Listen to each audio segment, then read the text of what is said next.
घेऊन आम्हाला सोडलेला आहे। खरं तर हा आंदोलनाचा भाग आहे। आमचं काही पोलिसांशी वाद असायचं काहीच कारण नाही, पण सरकार ज्या पद्धतीनं कांदा उत्पादक शेतकऱ्यावर अन्याय करतं त्या विषयावरचा आमचा संघर्ष चालूच राहील। आज पहिल्यांदा समृद्धी महामार्ग झाल्यापासून पहिल्यांदा रोखला गेला, तो शिवसेनेनं ते काम केलं। आता ते सगळं गनिमी गाव्यानं केलं। आम्ही काय फार ऑफिशियली पोलीस तर कोणत्याच रस्ता रोकोला परमिशन कधीच नसते, पण आम्ही शिवसैनिकांनी गनिमी गाव्याने छत्रपती शिवरायांच्या विचारानं आणि शिवसेना पंगाच्या विचारानं गनिमी गाव्यानं आंदोलन केलं। मला वाटतं सरकार जर खरोखरीचे कान उघडे असेल तर सरकारला या आंदोलनाचा आवाज जाईल, सरकारचे डोळे उघडे असेल तर त्याला हे आंदोलन दिसेल, आणि सरकारला तोंड असेल तर या आंदोलनावर त्यांची भूमिका स्पष्ट करतील, आणि ती अपेक्षित आहे। एक वेगळा प्रश्न आहे। उद्धव ठाकरे जे आहे ते 6 वर्षात केवळ 31% सभागृहात उपस्थित राहिले पुढे। ठीक आहे ना, त्याला काय 31%, पण रोज रोज येण्यापेक्षा ज्या दिवशी आवश्यक आहे, ज्या वेळेस आवश्यक आहे त्या दिवशी आले। आणि उद्धवजी ठाकरे साहेब अधिवेशनात एका आठवड्याला एक दिवस जरी आले तरी मला असं वाटतं अख्खा अधिवेशन ते कव्हर करतात।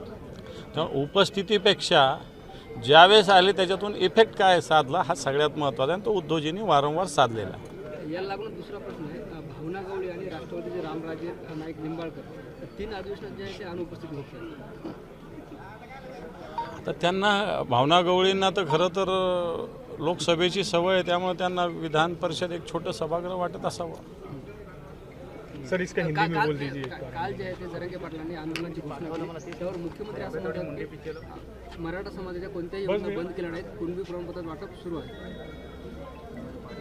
मला असं वाटतं मुख्यमंत्री जरी बोलले तरी आपल्याला सगळीकडे माहीत आहे प्रमाणपत्र त्याची SOPच अजून तयार झालेली नाही। की हैदराबाद गॅझेटचा जो निर्णय झाला मागच्या सप्टेंबर महिन्यामध्ये त्याची SOPच अजून तयार झाली नाही, त्या SOPनुसार अजून प्रमाणपत्र पूर्णपणे मिळत नाही आहे। मला वाटतं ती SOP एकदा त्याच्यासाठी सरकारने समिती नेमली, त्या समितीचंच काय झालं हा माझा प्रश्न आहे। समिती अहवाल देणार, तो अहवाल मंत्रिमंडळासमोर जाणार, मंत्रिमंडळ मान्य करणार आणि मग ती SOP होणार, अशी ती प्रोसेस आहे। पण अजून ते झालेलं नाही हे सत्य आहे। त्यामुळे जरांगे पाटील म्हणतात ते असत्य कसं म्हणणार, तेही सत्यच आहे। दादाच्या राष्ट्रवादीतील आमदारामध्ये संभ्रमावस्था पाहायला मिळते।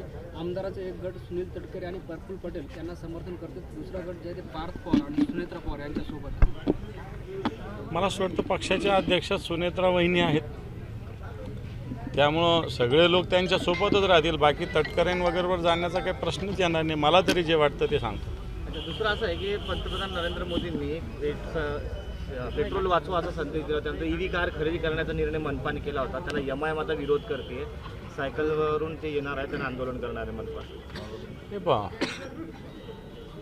ही गाडी मग आता महापालिका 2-2 गाड्या एका जणाला देणार का? आधीच्या गाड्या आहेच आहे, तुम्ही पेट्रोल खर्चावर कपात करा ना, नवी गाड्या कशाला घेताय? तुम्ही पेट्रोल खर्च जो आहे, इंधन खर्च जो आहे त्याच्यावर कपात करा, अशी माझी सूचना राहील आयुक्तांना। मी बोलेन नवीन गाड्या घेऊन आणखी खर्च वाचवण्याचं सांगितलेलं आहे मोदींनी, सगळ्याच EV गाड्या घ्या नाही म्हटलेलं आहे। तुम्ही इंधन बचत करा, मला असं वाटतं मोठ्या पद्धतीनं बचत गाड्या घेण्याच्या पद्धतीवर मला असं वाटतं योग्य पद्धत नाही आहे। ठीक सर ये आंदोलन तो हिंदी में बोल दीजिए। पुन्हा एक राष्ट्रवादीचा प्रश्न आहे, प्रफुल्ल पटेल यांनी जे आहे ते पार्थ पवार यांची तक्रार शरद पवार यांच्याकडे केली। हे पाहता तो त्यांच्या अंतर्गत प्रश्न आहे। शरद पवार साहेब यांचा स्वतंत्र पक्ष आहे, प्रफुल्ल पटेल यांचा पक्ष स्वतंत्र आहे, पार्थ पवारांचा प्रफुल्ल पटेलाचा एक पक्ष आहे। त्यामुळे आता तुम्ही पत्रकार सांगतात प्रफुल्ल पटेल शरद पवारांकडे पार्थची कशाला तक्रार करतील, त्यांचा पक्ष वेगळा यांचा पक्ष वेगळा।